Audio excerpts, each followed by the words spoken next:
Bismillahirrahmanirrahim. Assalamualaikum warahmatullahi wabarakatuh. Alhamdulillahirabbil ijatil kiram maka wililaili ala nahar tadhkiro tilil absar wal an'am. Asyhadu an la ilaha illallah wa asyhadu anna Muhammadan abduhu wa rasuluh. La nabiyya wa la rasula ba'da amma ba'du. Alhamdulillah pada kesempatan kali ini kami dari kelompok 1 akan mempresentasikan tugas makalah dari dosen pengampu Ibu Nur Faidah dengan mata kuliah pengantar ekonomi. Di sini kami akan mempresentasikan dengan rekan saya, yaitu ada saya sendiri, Dea Kurnia Fitra, ada Risma Futinurjana, Aifat Mawati, dan yang terakhir Resa Rismawanti. Langsung saja untuk ke pembahasan unsur sistem pasar. Di sini unsur sistem pasar itu ada beberapa mekanisme. Yang pertama, pemilikan pribadi, yang kedua kebebasan berusaha, yang ketiga motivasi dan kepentingan pribadi, yang keempat kompetensi atau persaingan. Nah, di sini ada mekanisme harga yang terdapat sistem harga dan fleksibilitas dan penyesuaian ekonomi yang akan dipresentasikan oleh rekan saya yaitu Risma. Unsur sistem pasar terbagi menjadi 4. 1. Pemilikan pribadi, kedua kebebasan pribadi, ketiga motivasi dan kepentingan pribadi, keempat kompetisi atau persaingan. Kesatu, pemilikan pribadi, yaitu sumber daya ekonomi yang langka dimiliki perorangan atau lembaga-lembaga swasta meskipun ada sebagian kecil dimiliki oleh pemerintah atau negara. Kedua, kebebasan pribadi, yaitu ini berarti perusahaan swasta bebas memperoleh berbagai sumber daya dan mengorganisasikannya untuk memproduksi barang dan jasa untuk kemudian menjualnya di pasar. Tidak ada batasan apapun dari pemerintah atau penguasa pada pengusaha. 3. Motivasi dan kepentingan pribadi.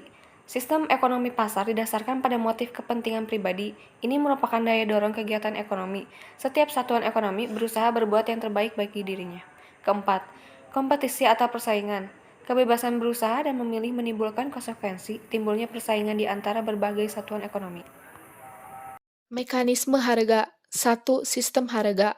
Apa yang harus diproduksi dan berapa jumlahnya. Para pengusaha memproduksi barang dan jasa dengan tujuan memperoleh laba atau menghindari kerugian. Artinya, ia akan memproduksi barang di mana ia dapat memperoleh keuntungan dan tidak memproduksi barang-barang yang merugikan. Selanjutnya, bagaimana produksi diorganisasikan? Masalah organisasi produksi di dalam sistem pasar meliputi bagaimana sumber daya dialokasikan di antara berbagai industri dan berapa besarnya output yang harus diproduksi oleh masing-masing perusahaan. Lalu, bagaimana output didistribusikan? Output yang dihasilkan didistribusikan kepada konsumen berdasarkan kemampuan dan keinginan untuk membayar pada tingkat harga berlaku. Ini merupakan fungsi penjatahan dari harga keseimbangan. 2. Fleksibilitas dan penyesuaian ekonomi. Misalkan terjadi perubahan selera konsumen, di mana para konsumen sekarang menginginkan lebih banyak sepatu dan lebih sedikit kemeja yang diproduksi oleh perekonomian sekarang. Perubahan ini merupakan pertanda melalui mekanisme sistem harga bagi sektor perusahaan untuk menanggapi dan mengadakan perubahan. Perubahan seperti ini menyebabkan peningkatan permintaan sepatu dan penurunan permintaan kemeja. Akibatnya, harga semakin naik, yang berarti keuntungan industri sepatu naik.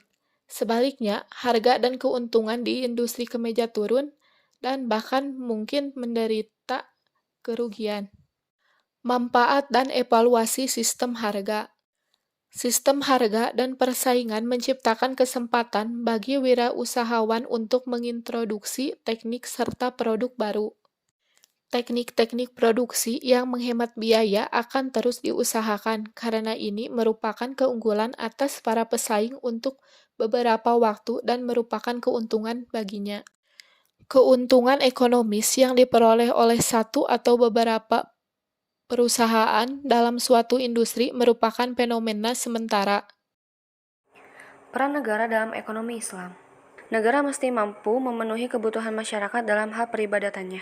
Negara berperan mengatur ketertiban yang dicapai lewat kekuasaan untuk menjalankan hukum atau aturan yang bersifat memaksa. Kesimpulan, Dari berbagai literasi yang diketengahkan penulis dan menjawab rumusan masalah di muka, maka penulis menyimpulkan bahwa konsep kesejahteraan dalam Islam, terutama yang berakar dari gagasan Al-Ghazali, mengenal maqasid syariah adalah konsep kesejahteraan yang paling komprehensif. Karena tidak hanya memasukkan unsur kebutuhan material manusia namun juga moral dan spiritual. Berbeda dengan konsep kesejahteraan yang digadang-gadang oleh konsep barat yang hanya meniti beratkan pada aspek materi saja dan mengabaikan aspek moral dan spiritualnya. Al-Ghazali mengatakan sejahteranya seseorang jika mampu memberikan perlindungan terhadap agama mereka, diri, akal, keturunan, harta benda. Hal ini berarti dimensi maqasid syariah tidak hanya berdimensi saat ini, namun juga masa depan.